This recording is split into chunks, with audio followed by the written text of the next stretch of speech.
Est-ce que vous aimez la débrouille? Parce que Jean-Pierre Jeunet, oui.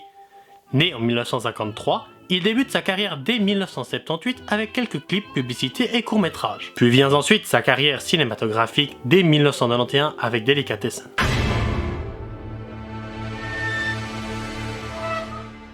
D'abord en duo avec Marc Caro, puis en solo à partir d'Alien 4, Jeunet s'est tourné vers un cinéma plus proche du monde tel qu'on le connaît à partir du fabuleux dessin d'Amélie Poulain, mais toujours avec cet intérêt pour la marginalité et l'esthétique de ce que l'on pourrait surnommer la vieille France. Une esthétique que l'on peut aussi retrouver sur le logo de sa boîte de production, Tapuka Film, ou encore dans l'esthétique générale de son œuvre que nous verrons un peu plus tard. Et là, on en vient à Micmac à Tire-Larigot.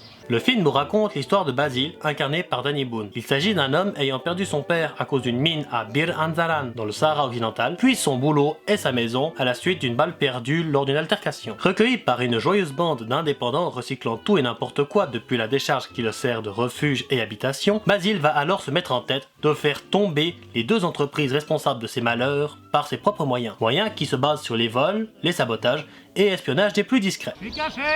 Après, la fin est convenue. L'équipe commence par réussir ses coups, mais Basile se fait capturer lors d'une opération, puis l'équipe vient le sauver, et ils vont ensemble réussir à faire tomber les deux patrons, décrits comme des gros salauds. Tout va bien dans le meilleur des mondes, Basile se venge, trouve son intérêt amoureux, fin. Alors, comme vous l'aurez remarqué, le film contient tous les gimmicks habituels de Jean-Pierre Jeunet. Premièrement, l'image ressemble à ses films habituels, avec la course focale, le filtre jaune, ainsi que les mouvements de caméra plutôt amples, se déroulant sur une longue durée et avec plusieurs valeurs de cadre différents, sans coupe. Et le fond habituel s'y retrouve également, avec le traitement des marginaux, le hasard impactant les grandes histoires, les antagonistes battus par leurs propres moyens, etc. On peut également noter la présence de nombreux acteurs récurrents chez Jean-Pierre Jeunet, comme Dominique Pinon, Patrick Parroux, Yolande Moreau, Dominique Bettenfeld ou encore Urbain Cancelier dans un petit rôle.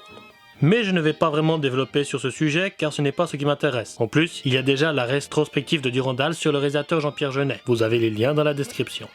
Donc, comme vous l'avez compris, c'est pas l'histoire qui m'intéresse ici, mais plutôt les décors et les accessoires. Et croyez-moi, il y a des choses à dire là-dessus. Si l'on en croit la page Wikipédia du film, le nom de Pierre Avezard apparaît. Il s'agit d'un homme né dans la campagne française et qui passera une grande partie de sa vie à fabriquer une attraction entièrement faite de détritus, le manège de Petit Pierre. Débuté en 1937, l'œuvre fait aujourd'hui partie de la Fabuloserie, un musée d'art indépendant. On ressent effectivement l'influence du manège de Petit Pierre dans Micmac à Tire-Larigot, aussi bien littéralement sur le personnage de Petit Pierre, homme à la force démesurée, C'est un artiste. mais aussi et surtout dans l'habitat de la bande à Basile avec les différents mécanismes dans l'intégralité de leur habitation.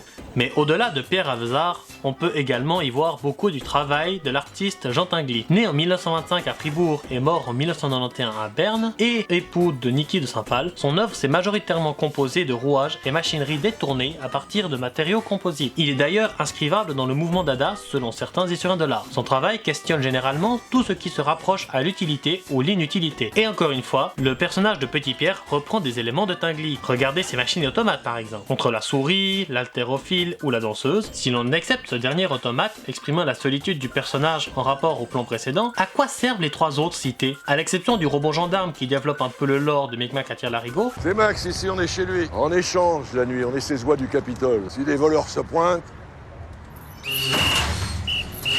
Aucun des automates ne sert au plan de Basile. Et si j'ai parlé des décors et des accessoires jusqu'à maintenant, il est temps de se pencher sur la musique. Le travail de Raphaël Beau, également connu pour plusieurs compositions au sein du Cirque du Soleil ainsi que plusieurs courts-métrages de Jean-Pierre Jeunet, apporte aussi sa pièce à l'édifice avec la sensation de débrouillardise dont notre équipe de héros fait preuve le long du film. En effet, plusieurs musiques sont composées avec des partitions mettant en valeur des bruitages de métaux ou de vieux objets en guise de percussion.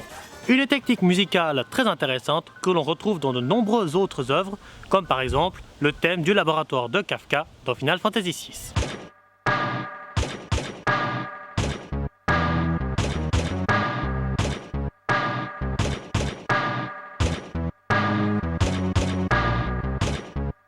Après, l'expérimentation à partir de bruit reste plutôt accessible. On n'est pas au niveau de Stockhausen ou de Nono, qui sont parmi les pionniers de la musique concrète dans les années 1950.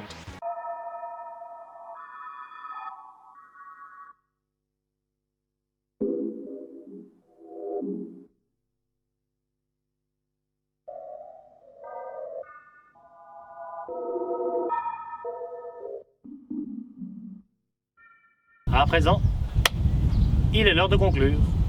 Pour conclure, j'aime bien Micmac Larigot. Certes, c'est un film qui n'est pas le plus important de Jean-Pierre Jeunet. Certes, un incendie s'est déroulé durant le tournage du film, et il est évident que le changement d'acteur passant de Jamel Debbouze à Danny Boone se fait ressentir pour le rôle de Basile. Mais malgré tout, c'est un film que je trouve tout à fait appréciable, aussi bien de par ses décors travaillés et de la musique, aux percussions insistantes sur l'aspect de débrouille, un des thèmes récurrents du long métrage. Et pour ma part, étant cosplayer, je continue à aimer ce film.